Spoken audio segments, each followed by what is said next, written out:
Answer या Sachin academy लिखो, आपको मिल जाएगा। ठीक है, चलिए भाई शुरुआत कर लेते हैं यहाँ पर। गुड इवनिंग भाई, गुड इवनिंग। मैं ठीक हूँ, आई होप आप लोग सब ठीक होंगे। आज की थ्योरी को पढ़ने के बाद आप लोग यहाँ पर और भी ठीक हो जाओगे। ठीक, देखिए सबसे पहले क्वेश्चन आपके सामने स्क्रीन पर आ गया। पहला क्वेश्चन आपके सामने दिया है कि प्रयत्न और त्रुटि का जो सिद्धांत होता है वो किसके द्वारा प्रतिपादित यहाँ पर किया गया।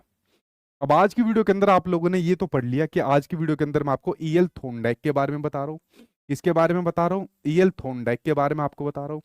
ईएल थोर्नडाइक आपके कैसे मनोवैज्ञानिक थे? ईएल थोर्नडाइक आपके व्यवहारवादी थे। कैसे थे? ये थे आपके व्यवहारवादी थे। ठीक है, जो आपका साइकोलॉजी का यानी मनोविज्ञान का जो आपका एक संप्रदाय है, वो संप्रदाय था आपका व्यवहारवाद। कौन सा था? वो था आपका संप्रदाय व्यवहारवाद। मनोविज्ञान के बहुत सारे आपके संप्रदाय आपको देखने को मिले। जो करंट में जो आप लोग जिस संप्रदाय की सबसे ज्यादा चर्चा करते हो वो है आपका रचनावाद यानी कि कंस्ट्रक्टिविज्म की बात करते हो। अब देखिए इनमें थोड़ा सा डिफरेंस समझिए। इस थ्योरी को, इस क्वेश्चन को सोल्व करने से पहले थोड़ा सा आप इनकी बेसिक पृष्ठभूमि के बारे में यहाँ पर जानिए। मैंने लिखा आपके सामने व्यवहारवाद लिखा। जो व्यवहारवाद था वो बात करता था टीचर सेंटर्ड की बात करता था, अध्यापक केंद्रित की बात करता था।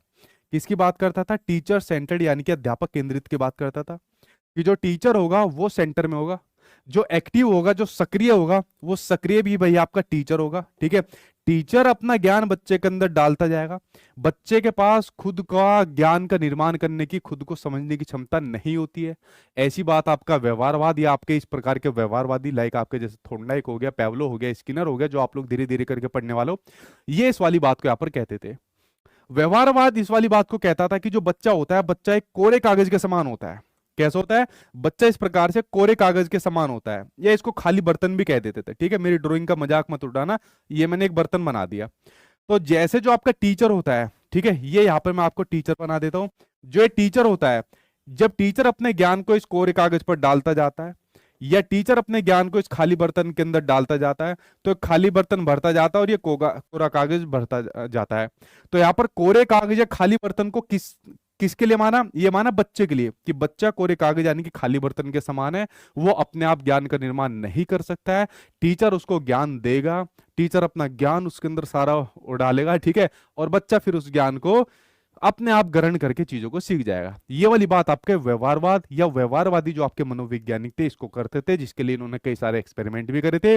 लेकिन आगे चलकर इसकी आलोचना हुई, व्यवहारवाद की आलोचना करी आपके रचनावाद की। ठीक है, और इसी के अंदर जो आपके रचनावादी मनोवैज्ञानिक है, लाइक आपने पढ़े होंगे जैसे प्याजे हो गए, या जैसे आप लोग वाइगोत्स्की, इसके अंदर आप लोग ये पढ़ते हो, ये सभी आपके रचनावादी मनोवैज्ञानिक थे। ये कहते हैं भाई आप इस बात को गलत कह रहे हो, प्रत्येक बच्चे के अंदर सीखने की क्षमता होती है। ठीक है, किसके अंदर?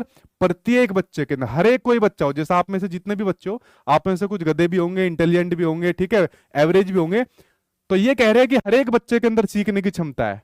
ठीक है, जबकि ये क्या कहते थे कि मैं टीचर आपके अंदर ज्ञान डालूंगा तभी आपकी भेजे में भरेगा, वरना आप लोग गधे हो, बेवकूफ हो, निकम्मे हो, मतलब ये इस वाली बात को कहते थे। ठीक है, तो बेकार कहते हैं ना इस वाली बात को, इसलिए आपका रचनावाद था। जो रचनावाद आपका फेमस हुआ, अभी भी आपकी जितनी भी चीजें, इनफैक्ट एनसीएफ 2005 तो पूरा आपके रचनावाद पर आपका आधारित है।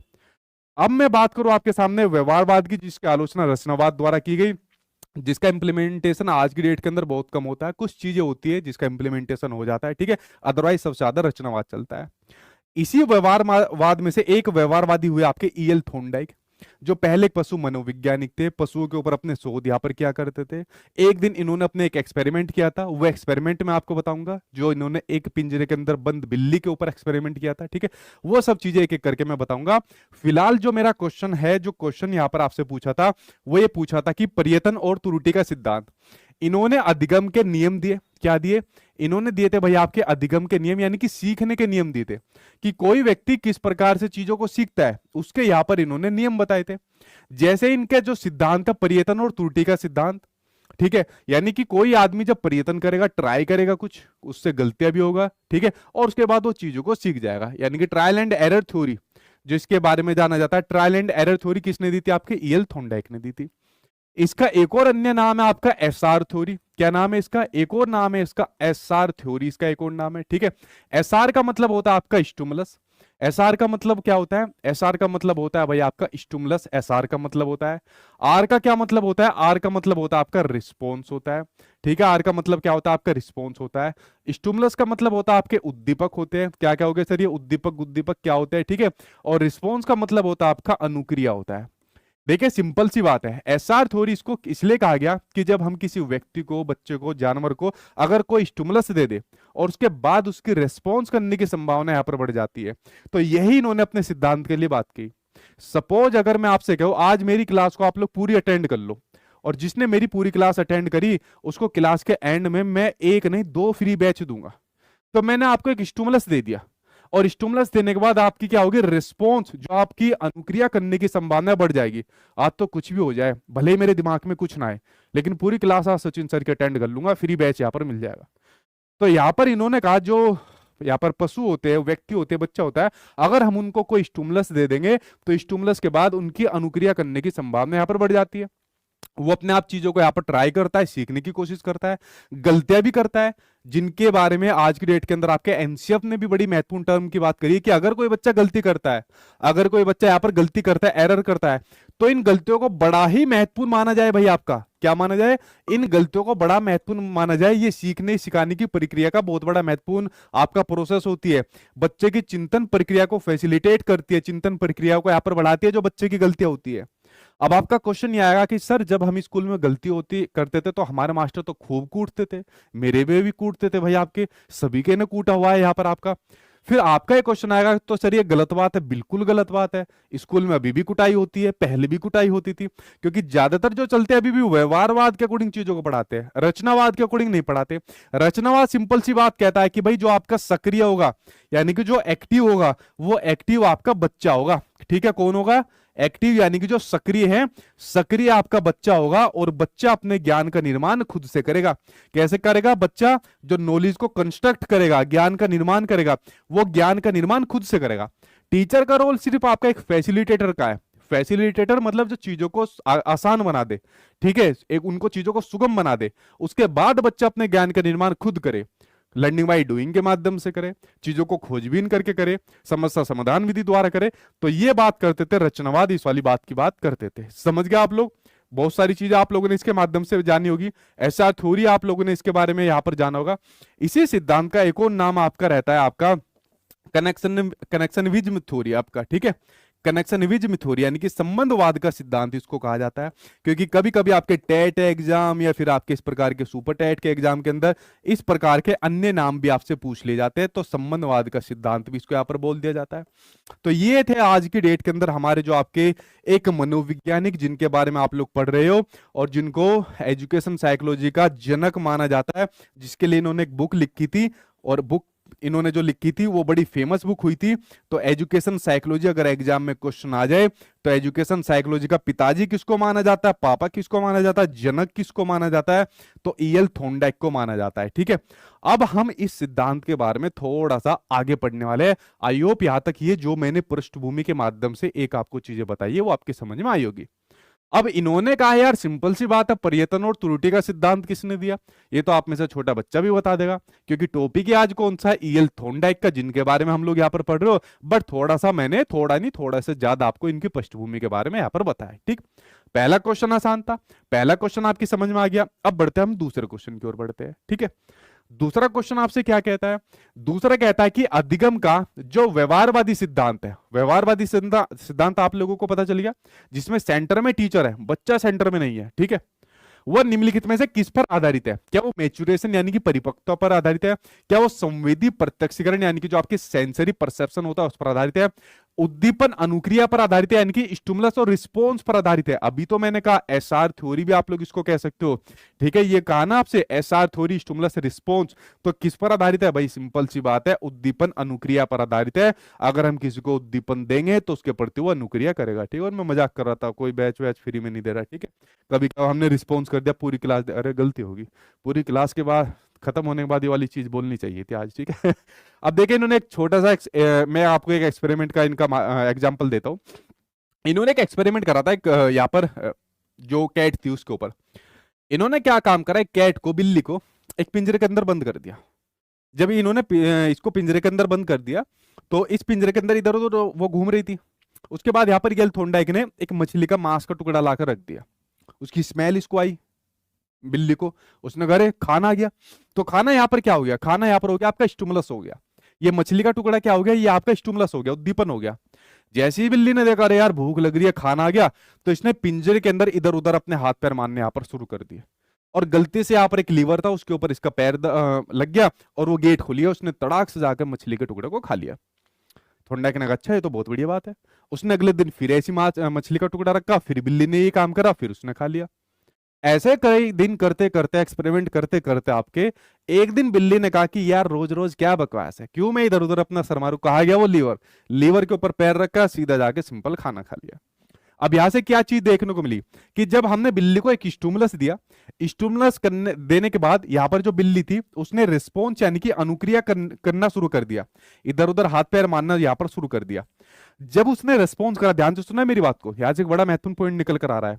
जब उसने यहां पर रेस्पॉन्स करना शुरू करा, तो रेस्पॉन्स करने के दौरान क्या उसने पहली बारी में पता चल गया उसको कि इसका लीवर कहां पर है जहां पर इसका गेट खुलेगा? नहीं ना। पहले इधर उधर सर मारा, ऊपर सर मारा, पैर वैर इधर मारे, यानी कि उसने गलतियां करी, उसने प्रयत्न करा। तो क्या काम करा उसने? प्रयत्न करा, चाहे सही गलत कैसा भी कराओ, उसने गलतियां करी यानी कि उसने एरर करी।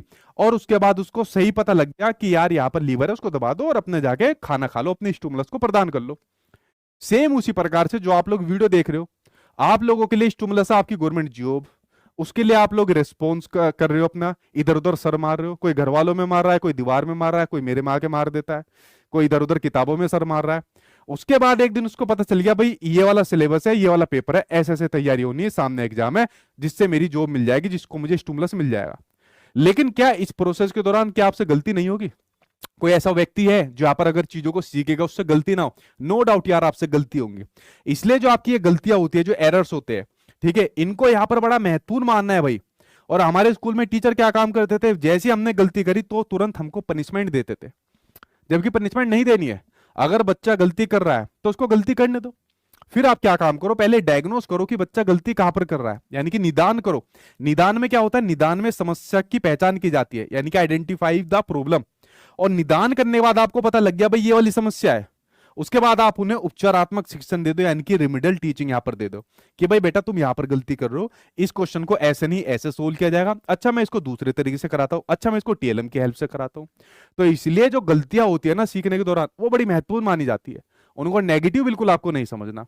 तो यहाँ पर इस भाई साहब ने जो हमसे क्वेश्चन पूछा, तो वो तो यार बड़े बेसिक टाइप के क्वेश्चन पूछते हैं। आज की क्लास के अंदर मैं एक दो क्वेश्चन आपको यूजीसी नेट लेवल तक के कराऊंगा। मतलब जो आपके टेट और जो सुपर टेट टाइप के आपके एग्जाम होते हैं, इनका इतना मतलब इतना बड़ा लेवल नहीं होता। मैं आपको एक दो क्वेश्चन यूजीसी नेट लेवल तक के भी कराऊंगा, वो देखना कि मतलब आप कितने बढ़िया तरीके से उनका आंसर दे दोगे। ठीक है, तो यहाँ पर आंसर इसका क्या हो जाएगा, सिंपल सा क्वेश्चन था, आंसर आपका थर्ड यहाँ पर सही हो जाएगा। वो यहाँ पर ये सीखने के जो आपके इन्होंने नियम दिए थे, जो प्राथमिक वाले, उनसे सबसे ज्यादा क्वेश्चन यहाँ पर पूछे जाते हैं।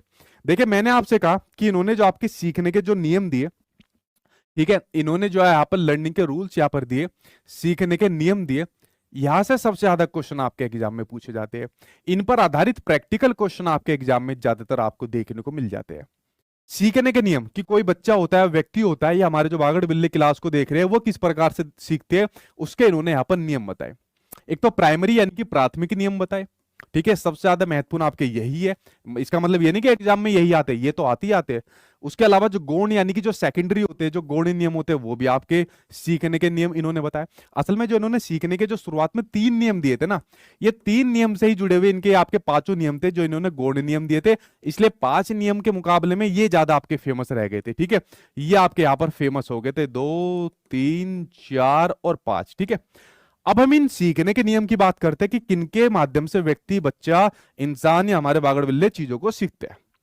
जैसे कि आपके सामने स्क्रीन पर क्वेश्चन आ गया, ये बात करता है कि अधिगम के जो प्राथमिक नियम है, ठीक है, अब यहां पर प्राथमिक नियम की बात हो रही है, जो प्राइमरी लॉ है उसमें निम्नलिखित में से कौन कौन से है? सिंपल क्वेश्चन पूछ लिया यार। 3 प्राथमिक नियम होते हैं सीखने के, जो आपके प्राथमिक होते हैं। कौन से? पहला होता है आपका तत्परता का नियम, कहा गया पहला तत्परता का नियम, दूसरा अभ्यास का नियम, और तीसरा आपका प्रभाव का नियम। इन तीनों को ध्यान से समझना, ये तीनों बड़े महत्वपूर्ण आपके लिए। पहले बात करते हैं आपके तत्परता के नियम की बात करते हैं, लो ऑफ रेडीनेस की बात। ठीक है, किसकी बात करते हैं? लो ऑफ रेडीनेस की बात। जैसे मैं आपको बार बार एक क्वेश्चन कहता हूं, जैसे आपके प्याजे थे, प्याजे आपके प्याजे आपके रचनावादी मनोविज्ञानिक रहे, लेकिन प्याजे इस बात को कहते थे कि रेडीनेस टू लर्न, अगर किसी बच्चे में सीखने की तत्परता रहेगी तो वो चीजों को बहुत जल्दी तरीके से सीख जाएगा। सेम उससे पहले इस वाली बात को, जैसे तत्परता का जो नियम आप लोग यहाँ पर पढ़ रहे हो, ईएल थोर्नडाइक ने भी प्राथमिक नियम में ये वाली बात कही कि अगर कोई व्यक्ति सीखने के लिए तत्पर है, यहां से एक एग्जाम के अंदर क्वेश्चन पूछा गया था, एग्जाम का नाम मुझे ध्यान नहीं आ रहा, कि अगर कोई व्यक्ति सीखने के लिए तत्पर है, यानी कि उसके अंदर जिज्ञासा है, यानी कि क्यूरियोसिटी है, इच्छा शक्ति उसके अंदर है, तो यहां पर उस चीज को जल्दी सीख जाएगा। अब आपका मन है कि नहीं मुझे ईएल थोर्नडाइक को आज डिटेल में सचिन सर से समझना है, अगर आप तत्पर हो कि नई नई चीजें जानने को मिलेगी तो आप जल्दी सीख जाओगे। यार मुझे गाड़ी चलानी सीखनी है, हर हालत में एक हफ्ते में गाड़ी चलानी सीखनी है, आप जल्दी सीख जाओगे। यार मुझे स्कूटी चलानी सीखनी है, अगर आपके अंदर तत्परता है, जिज्ञासा है, यार कैसे चलाते हैं, कैसे घुमा लेते हैं, लड़के तो कट भी मार लेते हैं, अब तो लड़कियां भी कट मार रही, मैं भी कट मारूंगी, अगर इस प्रकार की तत्परता आपके अंदर है तो आप जल्दी से सीख जाओगे, भले कट मार के सीखो। ठीक है, समझ गए आप लोग इस बात को? यानी कि अगर कोई भी चीज आपको सीखनी है, उसके लिए आपके अंदर तत्परता है, तो आप उस चीज को जल्दी से यहां पर सीख जाओगे। समझ गए आप लोग इस वाली बात को? दूसरी बात करते हैं अभ्यास का नियम, यानी कि प्रैक्टिस की बात यहां पर करते हैं, लो ऑफ एक्सरसाइज की बात करते हैं। कि आप लोगों ने हमेशा मेरा एक स्टेटमेंट सुना होगा जो मैं बार बार रिपीट करता हूं यहां पर, ठीक है, कि practice makes a man perfect, कि जो प्रैक्टिस होती है वही एक व्यक्ति को यहाँ पर परफेक्ट बनाती है। अगर आप लोग किसी भी चीज की प्रैक्टिस नहीं करोगे, मान लो आपको गाड़ी चलानी सीखनी है, मान लो आपने कहा कि वो लड़की ऐसे स्टंट मारते हो घुमा के, मैं भी मारूंगी, और आपने उसकी प्रैक्टिस नहीं करी, पहला स्टैंड मारा धड़ाम से गिर गई, ठीक है, तो घर वाले स्कूटी भी नहीं देंगे, और दोबारा जाने स्कूटी पकड़ते हो डर भी लगेगा आपको। तो ये हर चीज की प्रैक्टिस आपसे मांगी जाती है। अगर आप मैथमेटिक्स सोल्व कर रहे हो, तो मैथमेटिक्स के अंदर अगर आपने क्वेश्चन आंसर की प्रैक्टिस नहीं करी, कितना भी कंसेप्ट सीख लो, कितने भी फॉर्मूले याद कर लो, नहीं समझ में आएंगे, तो प्रैक्टिस मांगता है आपको। तो ये यहाँ पर जो बात हो रही है अभ्यास के नियम की बात हो रही है, कि जो व्यक्ति जितना ज्यादा प्रैक्टिस करेगा उतना ही चीजों यहाँ पर सीख जाएगा। यही से एक नेगेटिव चीज देखने को निकल कर आई। यहाँ पर कुछ टीचर क्या काम करते थे, प्रैक्टिस को ज्यादा कराते थे, ठीक है, और प्रैक्टिस को ज्यादा कराने के साथ साथ में क्या काम कराते थे, वो चीजों को रटाने पर फोकस कर देते थे, कि अरे छोड़ यार इतनी प्रैक्टिस क्या करेंगे, लो ये वाली चीज को रट लो, ठीक है, जाओ एग्जाम में ये चीज आएगी। तो यहाँ पर रटाने की बात करते थे। इसीलिए जो आप लोगों को मैंने शुरुआत में बताई थी कि भाई जो आपका व्यवहारवाद होता है, ये आपका ज्यादातर इतना रटने पर फोकस ज्यादा कर जाता था, ठीक है, और हमको बच्चों को चीजें रटानी नहीं है, रचनावाद के अकॉर्डिंग हमें बच्चों को चीजें क्या काम करनी है, समझानी है, कंसेप्चुअल अंडरस्टैंडिंग की तरफ उसको लेकर जाना है, ना कि रोट लर्निंग की तरफ उसको लेकर यहां पर जाना है। समझे इस वाली बात को? तो दूसरा नियम आपके सामने हो गया। तीसरा नियम बात करता है आपका प्रभाव के नियम की बात करता है, ठीक है, यही से जो आपके ईएल थोर्नडाइक ने थे, ईएल थोर्नडाइक ने यही से आपका जो पनिशमेंट होता है, यानी कि जो आपका दंड होता है, दंड का कंसेप्ट, और जो आपका रिवॉर्ड होता है, यानी कि जो आपका पुरस्कार होता है, ये दो कंसेप्ट यहां पर इन्होंने इस नियम से निकाले यहां पर, ठीक है। प्रभाव का नियम, ये नियम ये कहता है कि अगर कोई व्यक्ति, अगर कोई बच्चा किसी भी चीज को अपने आप से करता है, और हम उसको एक यहाँ पर रेनफोर्समेंट यानी कि एक पुनर्बलन दे देते हैं, पुनर्बलन मतलब जिसको देने के बाद जो है बच्चा रिस्पॉन्स ज्यादा करता है, यहाँ पर वो पुनर्बलन या रेनफोर्समेंट होता है, जिसके बारे में आप लोगों को मैं बीएफ स्किनर की थ्योरी में डिटेल में पढ़ाऊंगा। तो इन्होंने कहा कि मान लीजिए आप लोग यहाँ पर एक क्वेश्चन का आंसर आपने दे दिया, मैंने कहा वाह यार ये तो मैंने पढ़ा ही नहीं था, तुमने कहा से दे दिया? सर हमने दे दिया अपनी बुद्धि के आधार पर। मैंने कहा अच्छा, मैंने कहा चलो इस वाले क्वेश्चन का आंसर दो, इसका आंसर आपका दूसरे वाले क्वेश्चन का क्या होगा? तुमने इसका भी आंसर दे दिया, या इसका आंसर देने की कोशिश करो। मैंने कहा यार बहुत समझदार हो। मैंने कहा कैसे कैसे करा? अरे सर हम घर पे भी पढ़ते हैं और सर थोड़ा तो बुद्धि लगा लेते हैं। तो मैंने आपको यहाँ पर अप्रिशिएट किया, मैंने आपकी यहाँ पर प्रशंसा कर दी, वाह बहुत बढ़िया, ठीक है, तुम हो यहाँ पर असली यहाँ पर खिलाड़ी। तो जैसा अगर मैं आपकी प्रशंसा करूंगा, यानी कि आपका जो सीखना हो गया, अगर वो सीखना आपका संतोषजनक हो गया, ठीक है, आपको उससे सेटिस्फैक्शन मिला, तो मान लीजिए आप अगली बार भी सीखने को ज्यादा तत्पर रहोगे। मैं आपकी तारीफ कर दी, वाह बहुत बढ़िया भाई बहुत बढ़िया, अगली बार फिर आपके अंदर एक मोटिवेशन जाएगा, नहीं अगला क्वेश्चन फिर बताऊंगा, फिर सचिन सर मेरी यहाँ पर तारीफ करेंगे। और अगर मान लीजिए मैंने आपको पनिशमेंट दे दी, अच्छा तुझे ज्यादा पता है, हमें तो कुछ पता ही नहीं, टीचर हमें या तू है, ठीक है, ज्यादा बनना है यहाँ पर, तो ये अगर मैं इस प्रकार का आपको पनिशमेंट दे दूंगा, आया चल के यहाँ पर मुंह उठा के आ जाते, अबे तुम्हें पता भी है कितना डिटेल में होता है, ठीक है, गधे बेकार से, ठीक है, आज के बाद दिख मत जाइए वरना टांगे तोड़ दूंगा।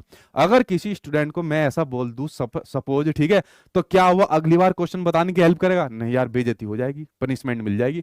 तो यहां पर अगर सीखना संतोषजनक नहीं हुआ, ठीक है, तो बच्चा उस चीज को नहीं सीख पाएगा। कहने का मतलब है प्रभाव का नियम डिपेंड करता है आपके सेटिस्फैक्शन पर, संतोषजनक पर। अगर बच्चे को सीखने के बाद संतोषजनक उसको मिला, संतोष उसको मिला, तो ज्यादा सीखेगा। अगर नहीं मिला तो उस चीज को नहीं सीखेगा। इसीलिए अपने बच्चों को, अगर आपका बच्चा किसी काम को खुद से करना चाहता है, कोई इनिशिएट यहाँ पर लेना चाहता है, तो उसको यहाँ पर मोटिवेट करिए, उसको अप्रिशिएट करिए यहाँ पर, ठीक है। ये नहीं कि नहीं नहीं तेरे बस की नहीं, चल वापस आ जा, हम बताएंगे, तू हमारा बाप है, हम तेरे बाप है, ठीक है। ये वाली चीज नहीं करनी चाहिए, ठीक है। तो ये आपके सीखने के जो नियम इन्होंने दिए थे, तत्परता के नियम, अभ्यास का नियम और जो प्रभाव का नियम दिया था, ये तीन तीन सबसे पहले जो आपके प्राथमिक लो थे, ठीक है, जहां पर आपके एग्जाम में भी बहुत क्वेश्चन यहां पर देखने को मिलते हैं, जिनके माध्यम से बच्चा यहाँ पर पढ़ता है। समझ गए आप लोग? तो ए सी, अब तो सिंपल बता दो यार, ए सी, ठीक है, तो आंसर आपका सेकंड हो जाएगा। ये तीन नियम थे, तीनों बड़े महत्वपूर्ण नियम थे। आई होप आप लोगों की समझ में तीनों नियम यहाँ पर आ गए होंगे। क्लास कैसी लग रही है? मजा आ रहा है क्लास के अंदर पढ़ने में? ठीक है, चलिए बात करते हैं आपके सामने नेक्स्ट क्वेश्चन की बात करते हैं। अगला क्वेश्चन आपके सामने क्या कहता है? नेक्स्ट क्वेश्चन बात करता है कि थॉर्नडाइक के अनुसार अधिगम में जो सकारात्मक पुनर्बलन होता है, देखिए, एक होता है पॉजिटिव रिइंफोर्समेंट, एक होता है आपका नेगेटिव रिइंफोर्समेंट, ठीक है, पॉजिटिव रिइंफोर्समेंट और एक होता है आपका नेगेटिव रिइंफोर्समेंट। नेगेटिव रिइंफोर्समेंट को नेगेटिव मत समझना। देखिए, पॉजिटिव रिइंफोर्समेंट के अंदर सपोज मैंने आपको पॉजिटिव रिइंफोर्समेंट के अंदर आपकी प्रशंसा कर दी, तारीफ कर दी, वाह भाई वाह कितना बढ़िया आंसर दे रहे हो, वाह कितना बढ़िया तरीके से पढ़ रहे हो, ठीक है, तो आप क्या काम करोगे? आप सीखने के लिए और भी ज्यादा तत्पर हो गए, अरे यार मेरी तारीफ हो रही है, प्रशंसा मिल रही है। आपके घर वालों ने कह दिया एग्जाम पास कर दे, तेरी मनपसंद लड़के लड़की से तेरी शादी करवा देंगे, अरे वाह भाई मजा आ जाएगा भाई, ठीक है, आज ही पढ़ना शुरू करेंगे, अरे सचिन 10-10 घंटे क्लास लो सचिन सर, ठीक है। तो अगर किसी को पॉजिटिव रेनफोर्समेंट दे देंगे तो उसकी रेस्पॉन्स करने की आपकी जो स्पीड होती है, संभावना होती है, वो भी बढ़ती है। बट अगर हम किसी को नेगेटिव रेनफोर्समेंट देंगे तो भी उसकी अनुक्रिया करने की संभावना बढ़ती है भाई आपकी। इसको नेगेटिव रेनफोर्समेंट को नेगेटिव मत समझना। इसको आप लोग ऐसे सोचिए कि अगर कोई व्यक्ति अपनी किसी दुखदायक चीजों से पीड़ा छुटाने के लिए किसी प्रकार का रिइंफोर्समेंट लेता है, सपोज आपने देखा होगा अभी सर्दी आने वाली है, तो सर्दी से पीछा छुटाने के लिए हम लोग गर्म कपड़े पहनते हैं। एक और एग्जांपल आपको देता हूं, जैसा आपने देखा होगा कि हम मान लीजिए अपनी बाइक लेकर जा रहे हैं, हमारे सर पर हेलमेट नहीं है, साथ में 2-3 लोंडे लफाड़े अपने साथ और बैठा रखे हैं और आराम से घूम रहे हैं, गाना गाते हुए जा रहे हैं। सामने देखा ट्रैफिक पुलिस है, ओबे भाई ट्रैफिक पुलिस है, उतर उतर पीछे से, और हेलमेट पहन लिया। क्यों हेलमेट पहन लिया? क्योंकि वरना हमारे ऊपर फाइन लग जाएगा। तो इस प्रकार का नेगेटिव रेनफोर्समेंट जो आपकी इस प्रकार की दुखदायी चीजों से पीछा छुटाने के लिए जो आपको दिया जाता है, आप लोग यहाँ पर लेते हो, तो दोनों के करने से आपके रिस्पॉन्स करने की संभावना बढ़ जाती है। फिर हेलमेट लगा के रिस्पॉन्स करोगे, आराम आराम से जाओगे, ठीक है। तो जो पॉजिटिव रेनफोर्समेंट होता है उसका सिद्धांत क्या कहलाता है? क्या प्रभाव का नियम होता है, प्रयत्न और त्रुटि का नियम होता है, तत्परता का नियम होता है, या अभ्यास का नियम होता है? अब ये आपका प्रैक्टिकल क्वेश्चन पूछ लिया। अब इसमें किसके साथ जा रहे हो जरा मुझे आप लोग बता दीजिए। बिल्कुल ठीक है, यहाँ पर जा रहे हो लॉ ऑफ इफेक्ट, प्रभाव का नियम। सिंपल सी बात है, अगर सीखना संतोषजनक है तो बच्चा चीजों को सीख जाएगा, संतोषजनक नहीं है तो बच्चा चीजों को नहीं सीखेगा। पॉजिटिव एनफोर्समेंट, अगर उसको पुरस्कार यहां पर दे दिया, और देखिए सिंपल सी एक बात है, जो बच्चों को पुरस्कार दिया जाता है, रिवॉर्ड दिया जाता है ना, तो एक तो होता है आपका कॉन्टिन्यूस रूप से, यानी कि निरंतर, यानी कि सतत रूप से दिया जाने वाला पुरस्कार जो निरंतर रूप से चलता है, ये नहीं देना आपको बच्चों को। एक होता है पार्शियल, ठीक है, एक होता है पार्शियल। कभी कभी बच्चे ने कोई खास अचीवमेंट कर दिया, पता चला आपने कोई एग्जाम पास कर दिया, आपके घर वालों ने तारीफ कर दी, बहुत बढ़िया, ठीक है, मेरा बच्चा, मेरी औलाद है तो यहाँ पर, ठीक है। और लेकिन मान लीजिए आप लोग रोज मेरी क्लास करने आते हो और आपके पेरेंट्स रोज आपकी तारीफ कर रहे, बहुत बढ़िया भाई, बहुत बढ़िया, सारे क्वेश्चन का आंसर दे रहा है, ये इतना मजेदार नहीं रहेगा। एक टाइम पीरियड के बाद बच्चा इससे मतलब उब जाता है, बोर हो जाता है। लेकिन अगर किसी खास अचीवमेंट पर अगर हम बच्चों को पुरस्कार देंगे, वो सबसे ज्यादा इफेक्टिव यहाँ पर आपको देखने को मिलता है, ठीक है। समझ गए? आप लोग कहते हो सर लाइव क्लास में मेरा नाम लीजिए, मेरा नाम लीजिए, मेरा नाम लीजिए। मैं किसका नाम लेता हूं? जिसका लगता है कि स्कोर बढ़िया आ रहा है, या कभी कभी जिसका आ रहा है, ठीक है। तो पार्शियल आपका पुरस्कार देना आपका जरूरी है, और ये किस पर आधारित होता है? प्रभाव के नियम पर आधारित होता है। आंसर नंबर फर्स्ट यहाँ पर आपका सही हो जाएगा। बढ़ते आपके नेक्स्ट क्वेश्चन की ओर। अगला क्वेश्चन देखते हैं सामने आपकी स्क्रीन पर क्या आ गया। नेक्स्ट क्वेश्चन, नेक्स्ट बात करता है कि अभ्यास से व्यक्ति में पूर्णता आती है। बिल्कुल ठीक बात है। यह कथन निम्नांकित में से किसके लिए उपयुक्त है? बताओ यार। तत्परता का नियम, अभ्यास का नियम, प्रभाव का नियम, अभिप्रेरणा का नियम। तो आपका होने सर अभ्यास की बात कर रहा है, तो भाई अभ्यास का नियम हो जाएगा। सेकंड आंसर आपका सही हो जाएगा। इसलिए मैं बात करता हूं, जितना ज्यादा प्रैक्टिस करोगे उतना ही ज्यादा चीजों को यहाँ पर सीख पाओगे। बिल्कुल ठीक आप लोग यहाँ पर बता रहे हो। ये तो बड़ा सिंपल सा क्वेश्चन है, ऐसे ही क्वेश्चन एग्जाम में आते हैं। 2-3 बढ़िया लेवल के क्वेश्चन अभी आपको दूंगा, उसमें फिर आपकी मैं बोलती बंद करूंगा, ठीक है। चलिए क्वेश्चन देखते हैं अगला सामने स्क्रीन पर, अधिगम में परिपक्वता यानी कि जो आपकी मैच्योरेशन होती है उसकी क्या भूमिका होती है। देखिए अगर मैं बात करूं अधिगम और बात करूं परिपक्वता की, यानी कि लर्निंग और मोटिवेशन मैच्योरिटी की अगर मैं बात करूं, देखिए दोनों में यार संबंध तो होता है लेकिन ज्यादा संबंध नहीं होता है, क्योंकि आपको मैं कई बार बता चुका हूं कि जो हमारी यहाँ पर मैच्योरेशन होती है ये हमारी आनुवंशिकता यानी कि हमारी हेरिडिटी से आपकी रिलेटेड होती है। किससे? हमारी हेरिडिटी यानी कि आनुवंशिकता से रिलेटेड होती है। तो यार एक बार बताओ, जो आप लोग यहाँ पर अधिगम कर रहे हो तो अधिगम तो अपने समाज से कर रहे हो ना, अपने समाज से इंटरेक्ट करके कर रहे हो, इसलिए अधिगम को एक सामाजिक यानी कि सोशल प्रोसेस माना जाता है। जैसा आप लोग मुझसे सीख रहे हो मैं भी समाज का हिस्सा हूं, आप लोग अपनी फैमिली के माध्यम से सीखते हो शुरुआत में सोशलाइजेशन के अंदर, तो वो आपके समाज का हिस्सा है। स्कूल में सीखते हो, टीचर से सीखते हो, किसी से भी सीखते हो, ये सभी आपके समाज के हिस्से हैं। तो इसलिए अधिगम को एक सामाजिक प्रोसेस सोशल प्रक्रिया यहाँ पर माना गया। तो अधिगम और मैच्योरेशन का आपका संबंध होता है लेकिन ज्यादा आपका निर्भर नहीं होता अधिगम मैच्योरेशन के ऊपर। अगर कोई व्यक्ति ज्यादा अधिगम के लिए मैच्योरेशन पर ज्यादा डिपेंड हो जाएगा तो उसके जो डेवलपमेंट का जो आपका रेशियो लेवल है वो नीचे हो जाएगा। समझ गए इस वाली बात को? तो अधिगम में मैच्योरेशन की क्या भूमिका है, इससे अधिगम के लक्ष्य का क्या निर्धारण होगा, क्या इससे व्यवहार का उदाहरण होगा, क्या इससे स्मरण में आसानी होगी, इससे तत्परता अवधारित होती है। ये आपका ठीक है मैच्योरेशन से। जो आदमी जितना ज्यादा मैच्योर होता जाएगा, छोटा बच्चा होता है, सबसे पहले अपनी फैमिली से चीजें सीखता है, यानी कि सोशलाइजेशन की फर्स्ट एजेंसी उसकी फैमिली होती है। बट जब अपने परिवार से बाहर निकलता है वो जाके देखता है स्कूल की तरफ, और वे यार पड़ोस में ये किसका घर है, ये कैसा डोगी है, ये कैसा जंगल है, कैसा पार्क है आपका, ठीक है। तो उसके अंदर जिज्ञासा बहुत होती है। इसलिए आपने देखा होगा छोटा बच्चा क्वेश्चन बहुत पूछता है, दुनिया भर के सवाल पूछेगा। क्यों? क्योंकि उसके अंदर जिज्ञासा का भंडार है, दुनिया भर के सवाल आपसे पूछेगा, हर एक चीज के बारे में पूछेगा, ठीक है। तो सीखने के लिए तत्पर है, इसलिए सीखता है वो, ठीक है। और जितना मैच्योर होता जाएगा उतना चीजों को सीखता जाएगा। चलिए बढ़ते हैं आपके नेक्स्ट क्वेश्चन की ओर। अगला क्वेश्चन देखते हैं सामने आपकी स्क्रीन पर। त्रुटि का सिद्धांत जो मैंने अभी आपको बताया वो पुनर्बलन यानी कि जो रेनफोर्समेंट होता है उसकी किस अवधारणा के समान है? बताओ भाई, क्या प्रयोग का नियम है, क्या अनुप्रयोग का आपका नियम है, क्या आपका प्रभाव का नियम है, या फिर आपका तत्परता का नियम है? ये तो अभी सिंपल बता सकते हो, अभी पूरी खिचड़ी मैंने आपके सामने बनाकर दे दी, अब तो सीधा इसका आंसर बनाना है।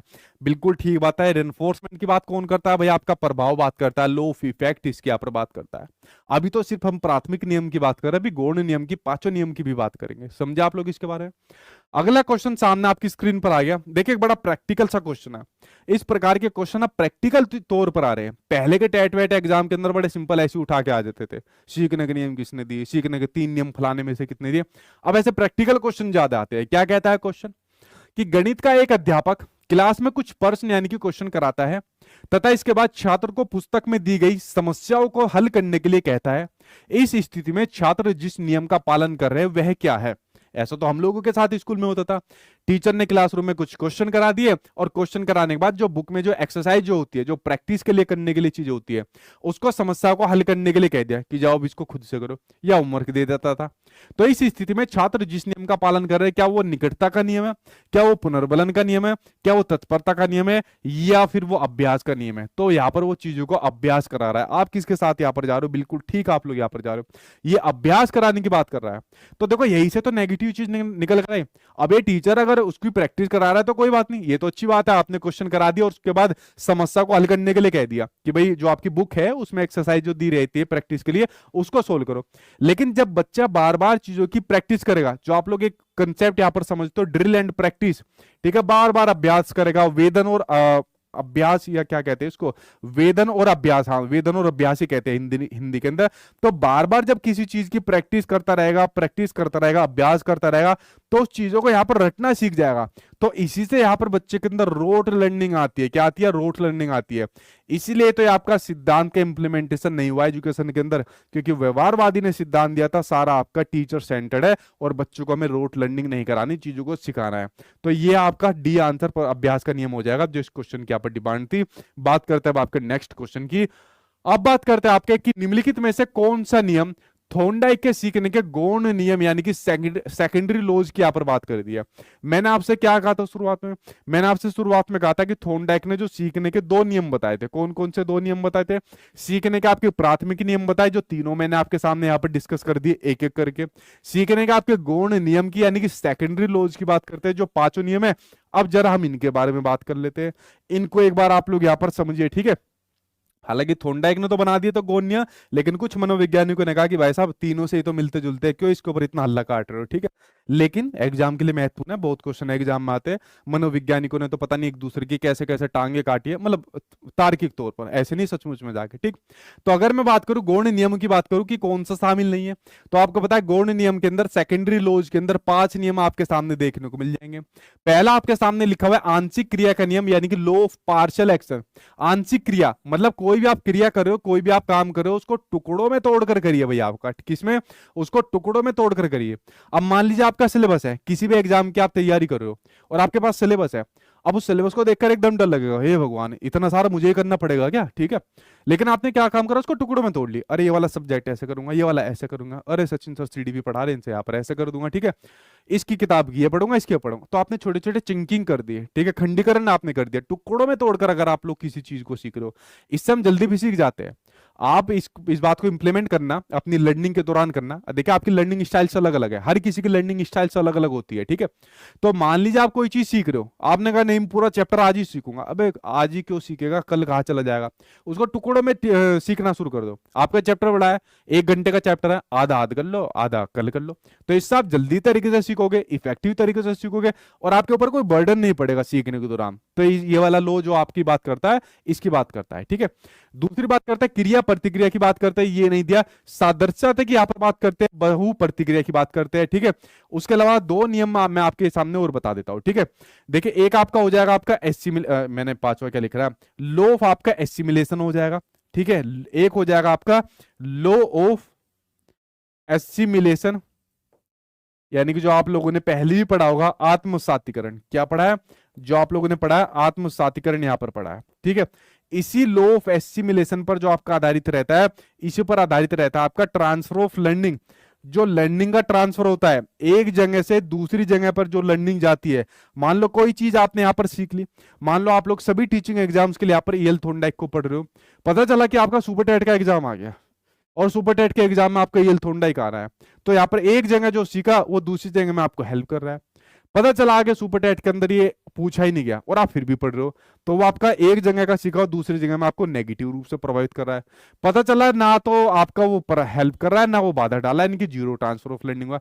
तो जो लर्निंग का इस प्रकार से ट्रांसफर होता है वो आपका लॉ ऑफ एसिमिलेशन बात करता है, यानी कि जब पूर्व ज्ञान के साथ यहाँ पर पूर्व नॉलेज के साथ में, पूर्व लर्निंग के साथ में नई लर्निंग को, यानी कि नए ज्ञान को यहाँ पर क्या काम करता है, कनेक्ट करके चीजों को यहाँ पर सीखा जाता है। एक ये लो, ये हो गया। एक आपका बहु प्रतिक्रिया का नियम, यानी कि लॉ ऑफ मल्टीपल रेस्पॉन्स। देखिए आप लोगों को मैंने बिल्ली वाला एग्जांपल समझाया, जब बिल्ली इस पिंजरे के अंदर बंद थी तो जो बाहर मछली का टुकड़ा था उसके लिए बिल्ली ने खूब हाथ पैर मारे, खूब अपना सर फोड़ा, लेकिन कई सारे रेस्पॉन्स करने के बाद, मल्टीपल रेस्पॉन्स करने के बाद उसको सही रेस्पॉन्स मिल गया। अबे यार इधर उधर सर मारने से फायदा नहीं है, यहाँ पर इसका क्या है, लीवर है, उसको दबाऊंगा, गेट खुल जाएगा और मैं जाकर मछली का टुकड़ा खा लूंगी। तो जब आदमी किसी चीज को सीखने के लिए बहुत सारे अलग अलग रिस्पॉन्स करता है, आप लोग मान लीजिए पढ़ना है, आपने देखा यार यूट्यूब पर बहुत टीचर है यार, देश भर के अंदर ऑनलाइन ऑफलाइन कोचिंग बहुत सारी है, अलग अलग मल्टीपल रिस्पॉन्स लेने के बाद आपको पता लगा अरे नहीं मैं तो सचिन सर से पढ़ूंगा, ठीक है। तो मल्टीपल रिस्पॉन्स कई प्रकार के करने के बाद जब आपको राइट यानी कि एक्चुअल रिस्पॉन्स पता लग जाता है, जिसके माध्यम से आप अपनी लर्निंग करते हो, ये बात करता है आपका लॉ ऑफ मल्टीपल रिस्पॉन्स। एक आपका लॉ ऑफ डिस्पोजिशन, जिसको लॉ ऑफ एटीट्यूड भी आपका कहा दिया जाता है, ठीक है, अभिवृत्ति का नियम। देखिए सिंपल सी बात है यार, यहां पर बात आ रही है आपके एटीट्यूड की बात आ रही है, ठीक है। किसकी बात आ रही है, एटीट्यूड की बात आ रही है। मैं बार बार क्या कहता हूं, अगर किसी का एटीट्यूड पॉजिटिव है, यस मैं इस काम को कर सकता हूं, यस मैं ईएल थॉर्नडाइक की थ्योरी को समझ सकता हूं, तो वो समझ जाएगा। अगर वो कोई कहता है मुझे गवर्नमेंट जॉब लेनी है, अगर इस प्रकार का पॉजिटिव एटीट्यूड है और मैं लेकर रहूंगा, तो भाई वो ले जाएगा।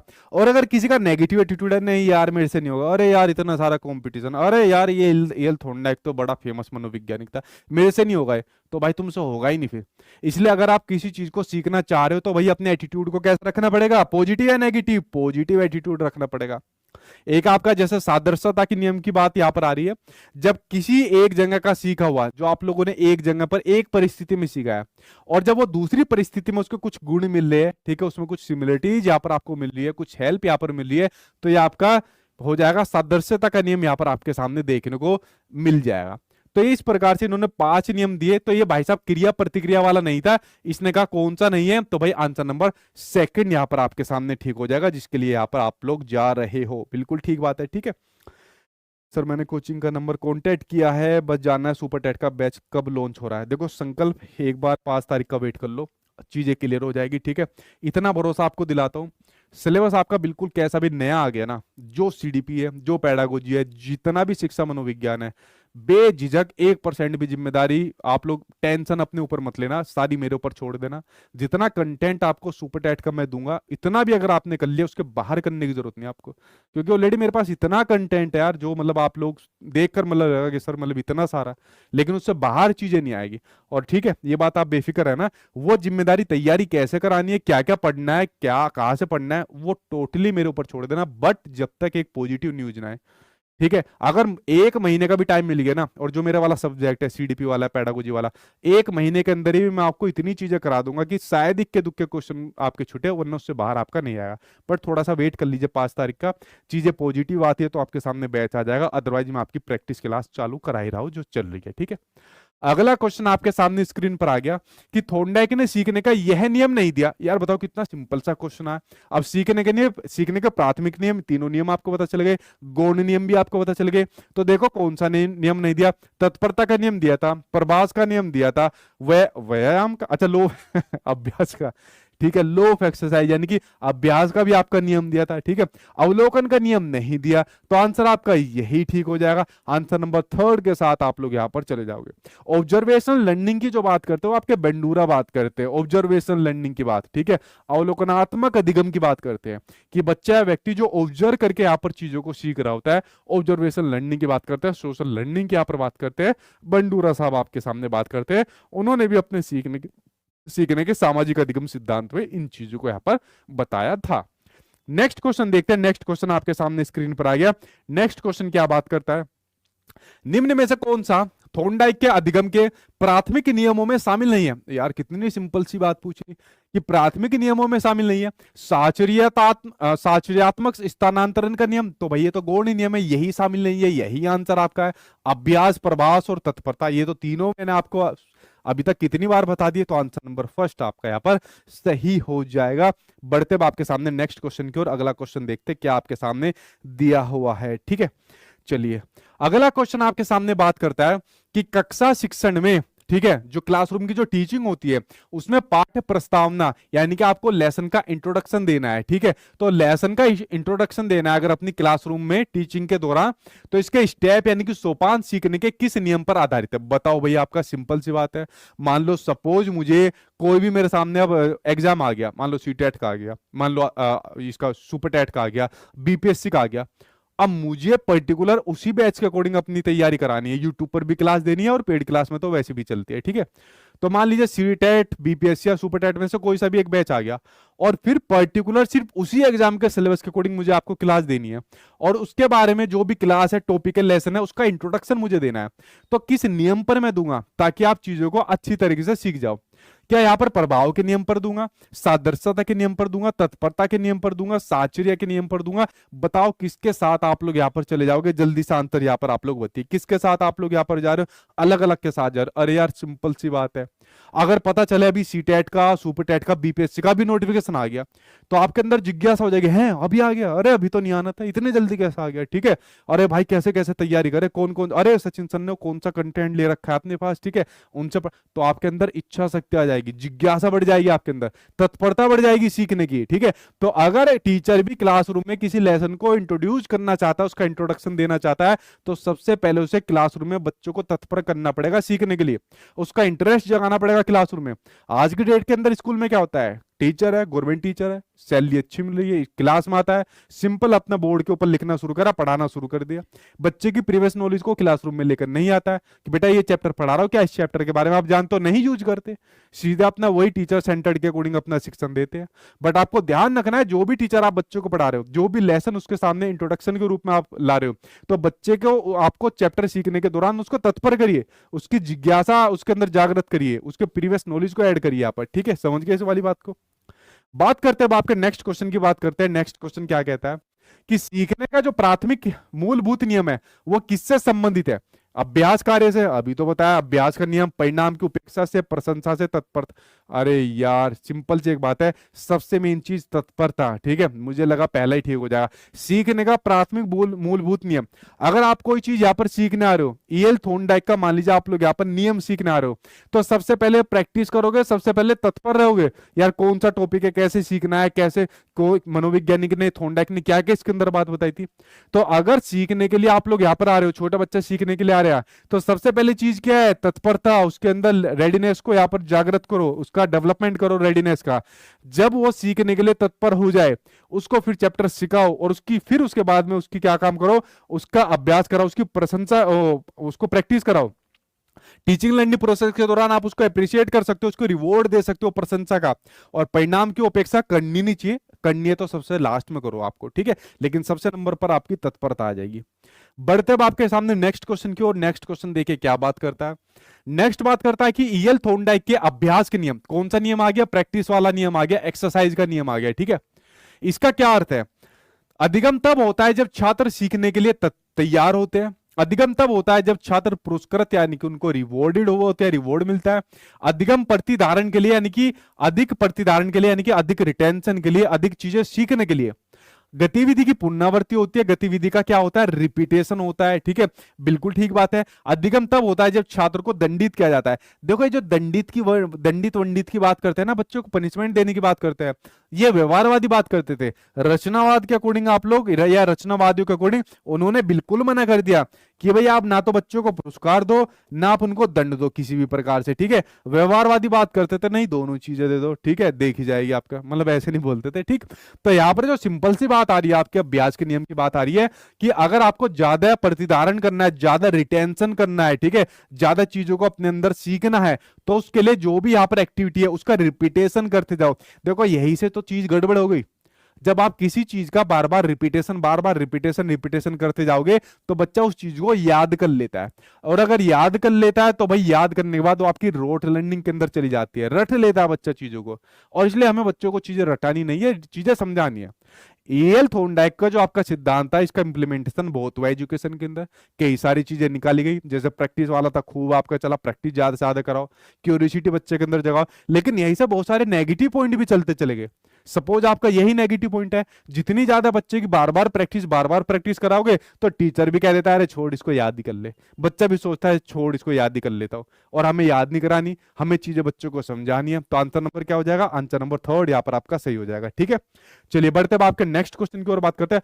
जबरदस्त क्वेश्चन, ये क्वेश्चन आपके यूजीसी नेट का। अब क्या हो गया सर, इतना जबरदस्त क्वेश्चन, सर हम तो छोटे बच्चे, हम तो डूब जाएंगे। अबे गधो रुका करो, सभी तरीके के क्वेश्चन अपनी क्लासरूम में मैं लेकर आता हूँ। ये टेट पैट सुपर टेट तक ही रहोगे, थोड़ा सा लेवल आगे बढ़ाओ। ये तो बहुत हल्के क्वेश्चन लग जाएंगे एग्जाम के अंदर, टेट पैट टाइप के क्वेश्चन जो है। थोड़ा जितना डिफिकल्ट क्वेश्चन करोगे, सपोज 20 क्वेश्चन ला रहा हूँ, 4-5 तो डिफिकल्ट लो, ठीक है, वरना आसान आसान पढ़ के चले जाओगे, वो पूरे नंबर आ गए। मैं एग्जाम में पता चला थोड़ा सा टफ क्वेश्चन आ गया, वही बैंड बच जाएगी।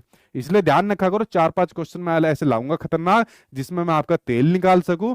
ठीक है, इस वाली बात को ध्यान रखा करो। अब ये यूजीसी में पूछा गया क्वेश्चन कि सादृश्यता का प्रयोग, यहाँ पर बात हो रही है एनालॉजी की, यहाँ पर बात हो रही है सादृश्यता की, एनालॉजी की बात हो रही है, उसका प्रयोग किन उद्देश्यों के लिए यहाँ पर किया गया है। सिंपल सी बात है, जिस परिस्थिति में जो चीज आपने पहले सीखी और कोई नई परिस्थिति में आप उस सीखे हुए का यूज कर रहे हो, ठीक है, आपकी एनालॉजी की बात कर रहा है, सादृश्यता की बात कर रहा है, तो भाई इसमें आप तर्क करोगे ना। ठीक है, मान लो आपने किसी परिस्थिति में कुछ भी सीखा, तो उसका आप कैसे काम करोगे, तर्क के आधार पर ही तो नई परिस्थिति में कुछ यूज करोगे सीखे हुए का, तो उसमें तर्क कर रहे हो ना। तो अगर आप तर्क करोगे तो आप इंडक्टिव रीजनिंग का यूज करोगे ना।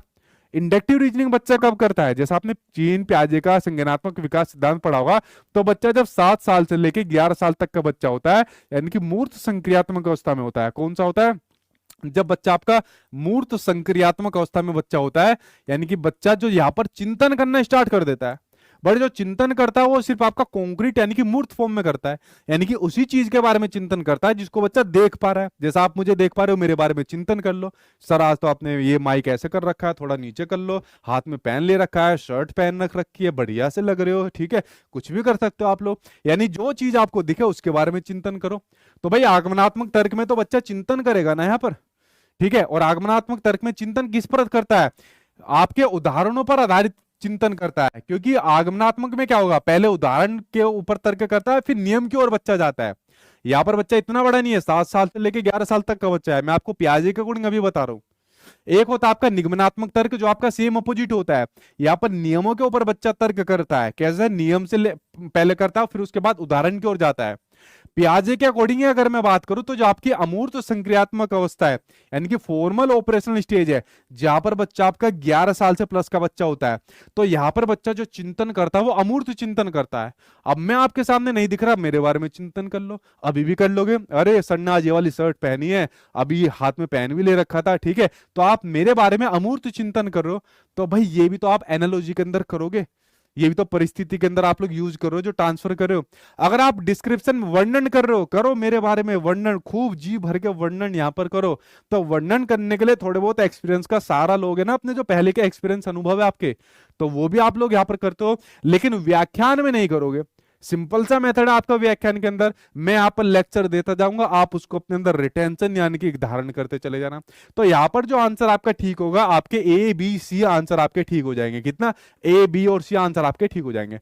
नॉर्मल था क्वेश्चन, बट यूजीसी आपके नेट में पूछा गया, तो आपके लेवल के अकॉर्डिंग आपका सही गया था। ठीक है, तो ये आपका हो गया प्रैक्टिकल क्वेश्चन, और वो भी डीप में आपका प्रैक्टिकल क्वेश्चन गया। मजा आया क्वेश्चन को करने में?